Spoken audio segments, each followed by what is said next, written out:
see like one of their new shows or something. NBA Central, NBA broadcast. You're asking the right question. I think the definite, what is it, special contributor? Yes. Okay. What that means matters a great deal. Yes. Because if it's, hey, I will pop on 3 or 4 times a season. Perfect. Cool. Yes. Cool. If it's, for the playoffs, I'll show up and offer some expertise, or I'll be Michael Jordan 5 times a year. I'll show up and tell stories about, making this shot or doing this thing. And don't kill the myth.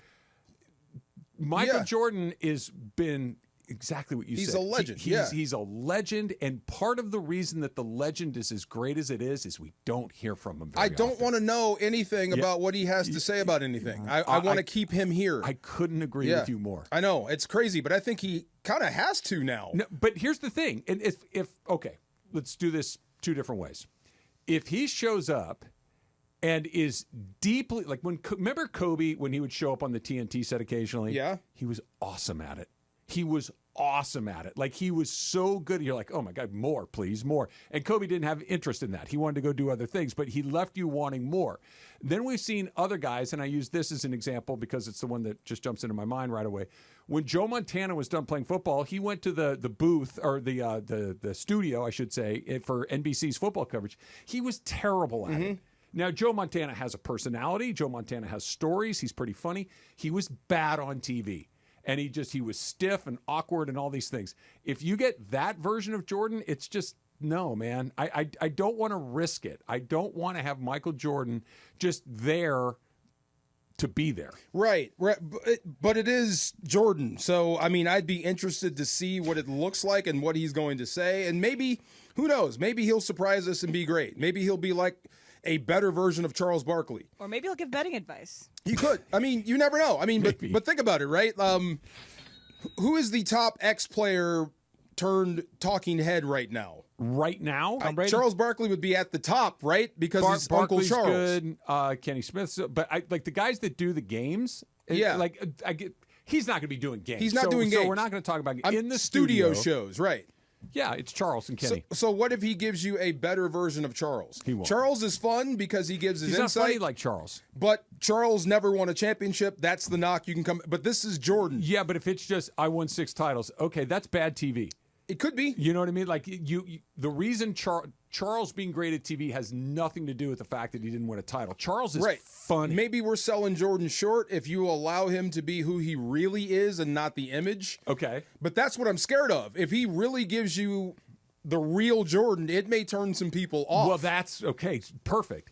Because Jordan's myth, the mythology of Michael Jordan is never lost a game that mattered, hit every shot that mattered, never lost in the finals, MVPs, greatest player of all time. He flies and doesn't speak. Right. Awesome. That myth is incredible. What was the name of the documentary that came out during COVID? I forget. Last Dance. Yeah. Great. If you did not know who ultimate Michael Jordan was. competitor. Yes. Ultimate competitor.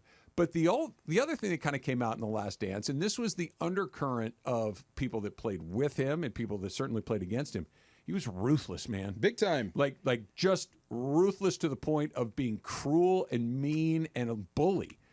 And if that comes out, that's really If he bad leans TV. into it and he goes after the stars and tells you what he really thinks. Yeah, that'd be cool. This is next year, right? You said? Yeah, when NBC comes back to the broadcast. Here's what I'm dreaming of. Ready? I'm dreaming Jordan is in the studio shows for a build-up to a game involving LeBron James. Mm-hmm. That is what I would tune in for. Depends on what he says. Right. If he's just there. Either way, I'd be there. Yeah. Either way, I would be there for that. I'm interested. Yeah. But let's say, okay, that's opening night, for instance. Okay, cool. And it's just kind of. I mean, in a major setting, championship playoff setting. Okay. Yeah. But okay. If he's just there, well, it's a big game tonight, and they got to play defense on the perimeter, and we got to make sure that we hit our. It's like if it's just basketball analysis, all right, whatever. LeBron's on a heater. He's leading the Lakers. But if he's in there saying, "Here's why this isn't going to work. Here's what's missing from his game. Here's why it's not that." That's what I'm tuning in for, right there. That is. Yeah. Tell me more. Absolutely. Tell me more. I'd be really. And surprised. he may be that guy. Maybe we're selling him short. I just don't want. I hope so. I don't want him to fail at it. I really don't. I don't want Michael Jordan to be like Joe Montana to where he fails at that. Jordan can do anything in my eyes. We saw him fail as an owner. See, that's what's going to come up. It'll be the Matt Millen phase. When you start giving your analysis and critique of players and talent evaluation, people will bring that up. You know, you actually sucked at this, remember? Yeah. Yeah. Is this a LeBron pushing MJ as well? LeBron has his podcast. He has his Mind the Game. He has his barbershop. Does Jordan want to conquer this and prove that he's better than LeBron at this as well? That's what I meant by I think he almost has to now because he's being, not by LeBron, but by LeBron...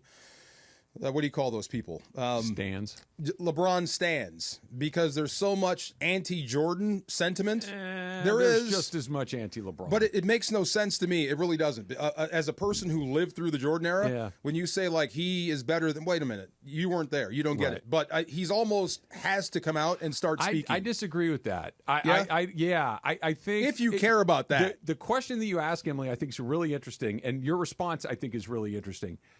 I feel like that is a one-way street in that rivalry. I agree. Like to me, and I don't know either one of these guys. I'm looking from the outside looking in and just kind of trying to read tea leaves. To me, it feels like the vast majority of the things that LeBron James does is in an attempt to get on Michael Jordan's level.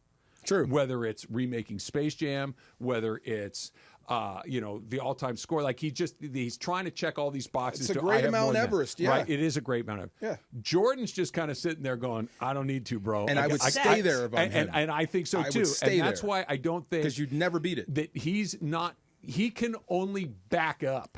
He can't.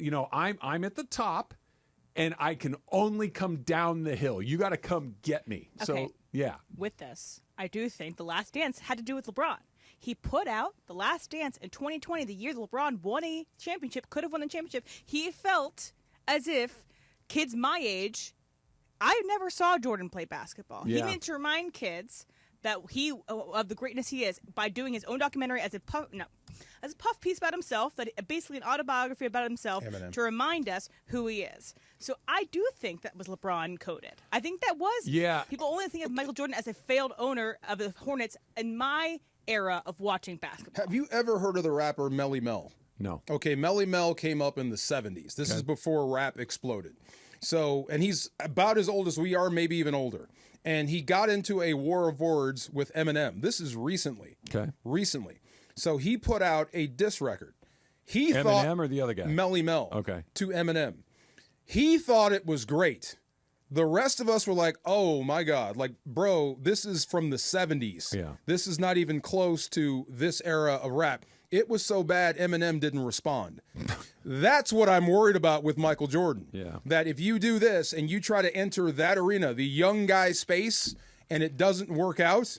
It's certainly possible. That's what I'm saying. It's certainly possible because, and look this up for me real quick. How old is Michael Jordan? Probably in his mid-60s. Is that right? Got to be. Probably somewhere in there, probably 64 or 5? 62. 62. Yeah. Okay. And he just turned 62. Okay, so he's 62 Not years that old. much older than we are. He's not to the point where you start worrying about like a Bill Belichick situation. It's not that, which more on that coming up in just a little bit.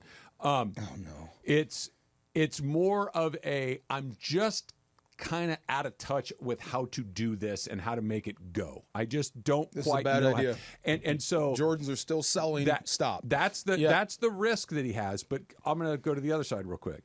Here's why I would be less worried about that with him than I might be with some others. It's still a concern, to be sure. It's not a 0, but it's closer to 0 than it might be with somebody that's similar in his age and his stature. Not that there are a ton of people at his stature. Michael doesn't do things that he doesn't know he's going to do well. Michael is incredibly protective of what it is that he does, where guaranteed. he shows up, how he presents himself. And with few exceptions, if he shows up, he's coming in prepared. He's coming in ready to go. You think, especially in this arena. I'm not saying there, like I said, it's not a 0 chance that it could go bad. But I think it's a smaller chance it could go bad relative to someone else who might show up in that environment. And the title is contributor, right? Special contributor. Special contributor, so not studio analyst. So you can't really nail him down to one thing. No, he'll show up periodically. Yeah, I'm not going to be on stage with these guys. I'll do this, and I'll say this, and I'll shoot a vignette and get out. He's so elusive, and he's around, but he doesn't say much. Yeah, right. You don't see a lot of interviews. It's not 0, but it's not a lot. You don't see him on TV. It's not zero, but it's not a lot. He's around enough to where, and because of the Jordan line, we're aware of who he is. But this is really interesting. I think it will probably be one of those. Yeah, that was okay. I think it's going to be a disaster. I don't think it'll be good.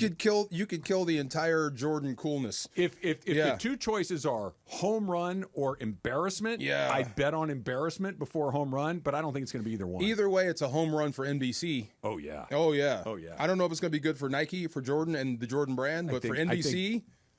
And if Jordan's ceased to be cool overnight. Okay. Nah, that can't I think happen. you've made a ton of money. That can't happen. The Jordan brand, not the person, the line. Yeah. I believe that is bulletproof at this point. So did Drake. Okay, yeah. Yeah, you were cool, you're not cool. Overnight. Now you got arenas singing your song, your diss song. That did not go well for him is a real possibility. Yeah. But the idea that we think radically different of him, depends. I won't. Depends on what he says, and that's the thing. He could really step into it and say something he really should not say, and then you got problems. Yeah, I mean, that's always a pause. That's true for everybody, but